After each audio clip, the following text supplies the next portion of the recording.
I have been blown away by my research that I've been doing on dopamine in the last 2 weeks or like a week, and I want to just talk about how dopamine actually works in our brains to give us pain, give us pleasure, and how we can control it to kind of lead a better life in this pleasure-filled world that we're living in, and yeah, some tips on how to deal with that. So let's get into it. And if you don't know me, my name is Jess and I'm a first-year medical student. This is my channel called The Unlearned World. I post about health, pretty much, your mind, your body, and maybe try to shine some light on things that you might not know. So what you first need to know is that pain and pleasure are co-located. They're pretty much in the same place, and dopamine is controlling that. Dopamine is primarily responsible for pushing you, for making you motivated to do things, because otherwise you wouldn't be able to survive.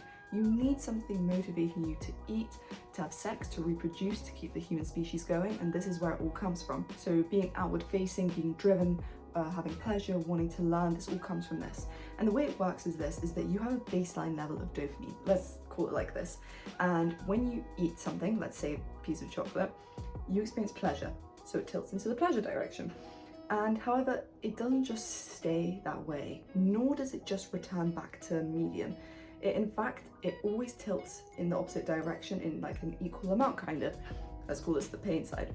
And you don't actually feel pain. Well, you might if you're an addict, but let's think about it like this. You eat the chocolate, you want another piece.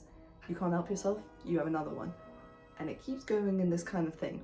But the thing is that, as you've probably realized through the experiment that is your life, is that when you have that piece of chocolate, if you kind of, even though you want that other one and you resist, eventually you don't want it anymore. That is your dopamine baseline returning to homeostasis, which is basically just balance. And this is what we want to maintain. We don't want to change our baseline to be lower or to be higher, we just kind of want to keep it over here. And what happens is that our baseline levels are getting lower and lower. And the reason that is because we're having highs, experiencing pleasure through scrolling on our phones, through taking drugs, through eating too much food. It keeps getting low, the pain just keeps getting more and more intense. So let's take a look at some of the actual things that increase our dopamine levels. Chocolate increases our dopamine levels by 1.5, sex by twice, nicotine 2.5 times, amphetamine 10 times, exercise 2 times, and if you hate it though, it won't at all. So you have to love exercise and they'll double your dopamine levels.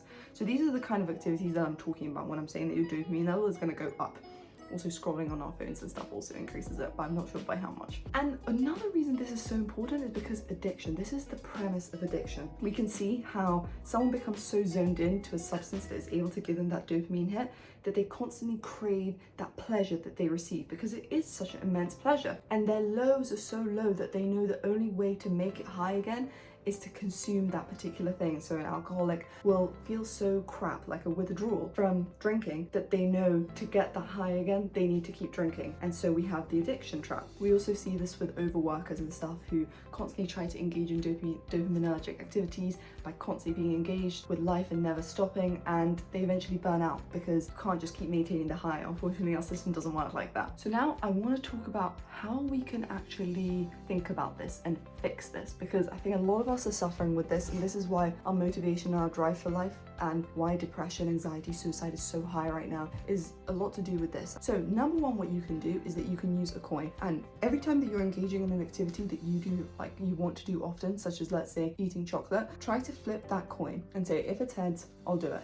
If it's tails, I won't. And every single time you'll be leading into an activity more with chance rather than the craving. You don't want to induce that craving inside of yourself. Make it even larger. Remember, the larger that pain is, the more that craving develops. So yeah, the heads and tails idea just keeps things intermittent. And that's the second tip, is try to think of dopamine as try to intermittent fast with it, where you're not engaging with it constantly. You're taking breaks, you're engaging. You're taking breaks, you're engaging. You don't want to just not enjoy your life. You can do all of these things. You're supposed to eat, you're supposed to have sex, not too much. Otherwise, it gives you, it's detrimental to you. If it wasn't, I wouldn't say this, you can do whatever you want, Thirdly, another tip is try not to use stimulants before trying to do a particular activity that you want to enjoy.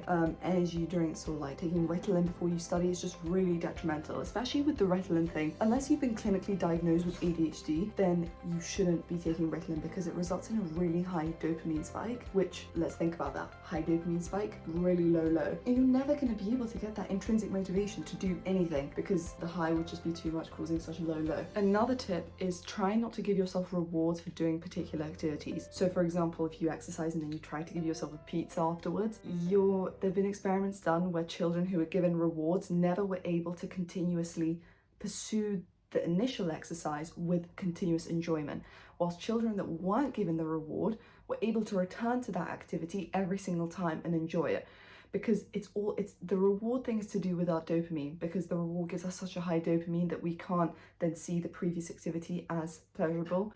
It's a bit confusing, but yeah, that's pretty much it. There isn't that much on this on the internet, which is kind of weird because this is so interesting. But I am going to do more research on it when I have more time, and you just got to know that our primitive brain wasn't meant for this busy world. It wasn't meant for this pleasure fulfilled world where you can get, you know, delivery whenever you want. You can do anything you want at any time, pretty much most people in Western world.